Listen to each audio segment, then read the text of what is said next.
Someone has been writing messages on my mirror every day. The horrifying part is that I live alone. I turned 18 in 2008, and on the day of my birthday, for reasons I won't bore you with, I packed up my things and moved out. For 4 years, I lived in my car, working as a barista from 6 to 2 and as a line cook from 4 to 10. My plan was to work until I had enough money for my own place, and then to either go to college or get a real job. Looking back on it now, I don't know how I did it, but by 22 I'd saved up a decent sum of money and began my hunt for a semi-permanent place of residence.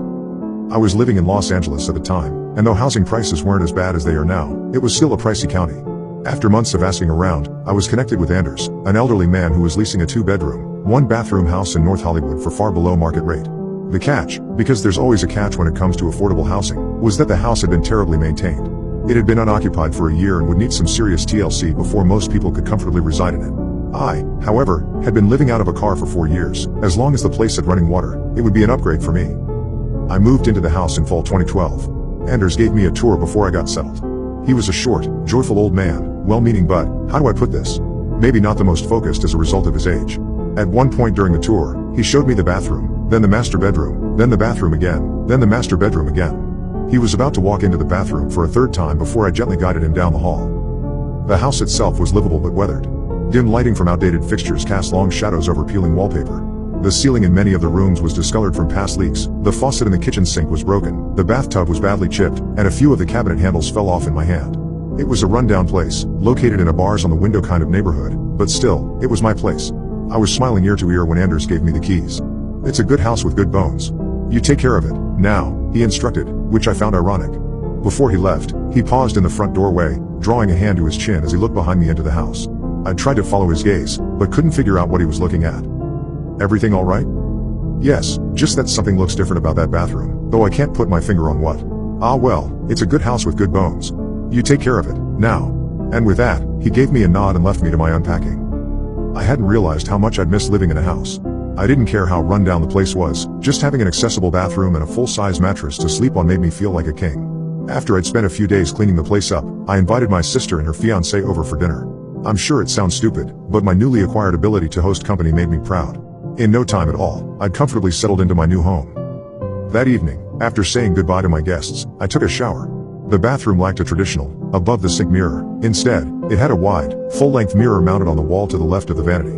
When I exited the shower and stepped up to the glass, raising a hand to wipe away the fog, I noticed something odd. In the condensation, right at my eye level, was the word hi. I didn't know what to make of it. Somehow, the letter seemed intentional. It was hard to pass off as simply the way the steam had settled. My sister had been in the bathroom just before she left. Maybe she had written the word on the mirror with her fingertip, and the steam had only made the letters visible after my shower.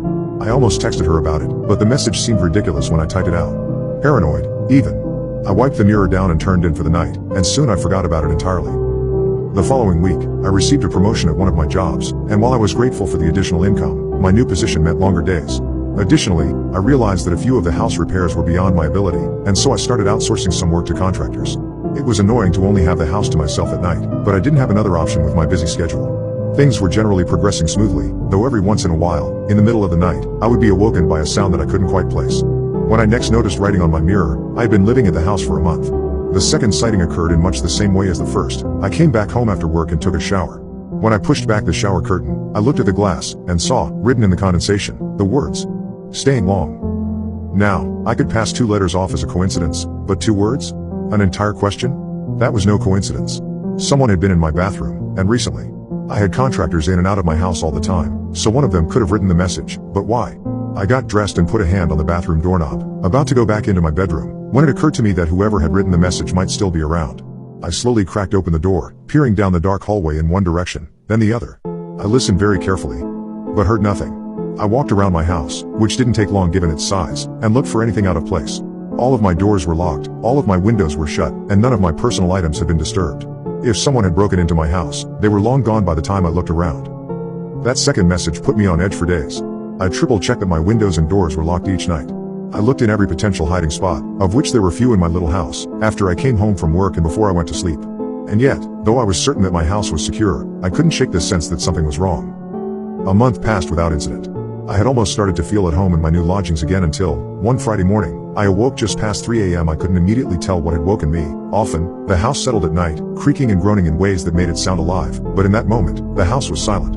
It was only after I turned my head to the side did I realize that my bedroom door, which I was certain I had shut, was wide open. I stared down the hallway, feeling as though I were gazing into a black hole. The darkness was abyssal. I kept waiting for my eyes to adjust, waiting for them to pick out the familiar shapes of my home, but they never did. I couldn't see a thing, so why did I feel like something could see me? Like there was something in the house with me, just feet beyond the threshold to my bedroom. Watching. Waiting. Somehow, I found the courage to rise from my bed and walk toward the door. When I made it to the handle, I grabbed it and slammed the door shut. I didn't investigate further, didn't so much as stick my head out into the hall for a closer look. My bedroom door didn't have a lock, none of the doors except the bathroom did, so I dragged my bookcase in front of the door. It was a small bookcase, and an intruder could probably ram the door open anyway if they wanted to, but not before the sound alerted me.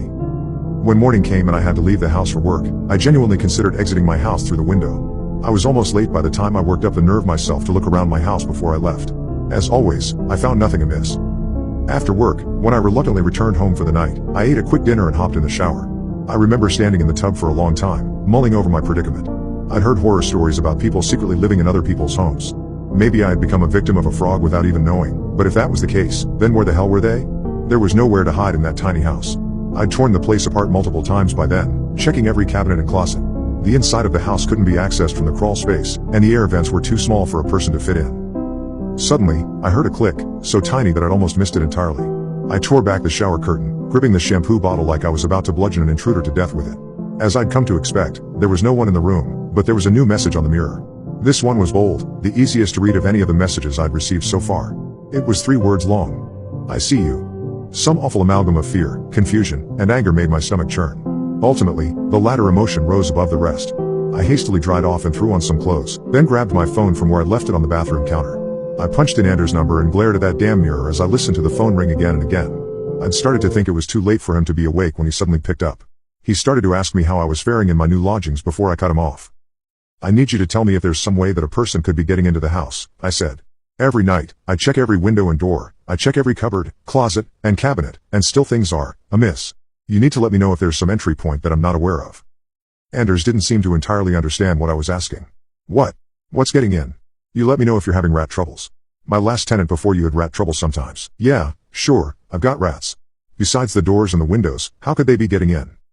Well, there's the vents of course, and there was a chimney once, though we had it sealed up a good long while ago. And there's also the crawl space, of course, though I'm sure you've already poked around down there.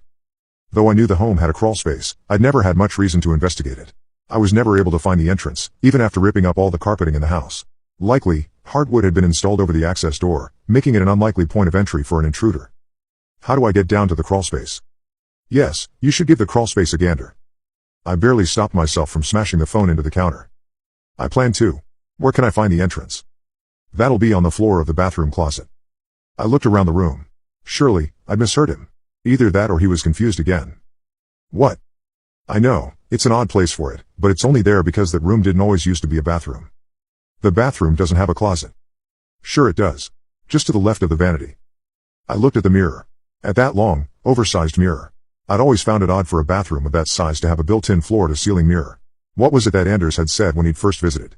That something had looked different about the bathroom? Setting my phone down next to the sink, I stepped up close to the glass. I spent a few moments feeling around the frame, looking for a latch, then I grabbed a portion of the right side of the frame in 2 hands. After one hard yank, the mirror swung open like a door, revealing a large walk-in closet. Anders was saying something on the other end of the line, but I was too stunned to answer. There was a square-shaped hole at the back of the closet, which I assumed led down to the crawl space beneath the house.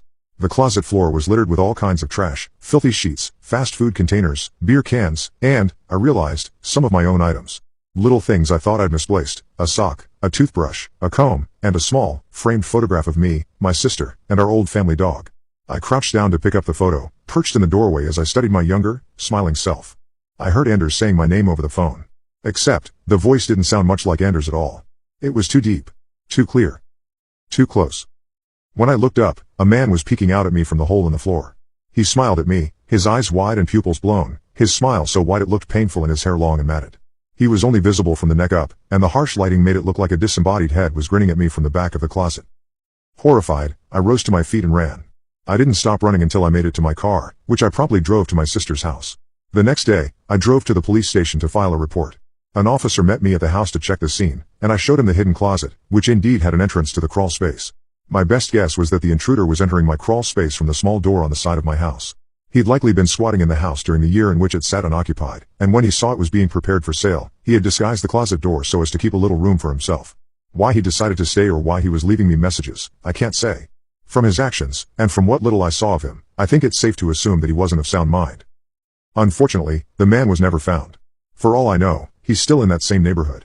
Hell, he might even be in the same house. I moved across the county afterwards and have lived in studio apartments ever since. The thought of living in a big house with all those rooms and corners and places to hide gives me the creeps. It's not just houses that the incident soured for me, but mirrors as well.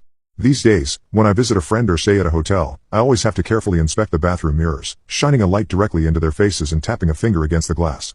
Because the worst detail of the whole ordeal was that, when revisiting the bathroom with a police officer, I stepped into the old closet, closed the door, and looked into the mirror. Instead of my reflection, I saw the officer's face on the other side of the glass.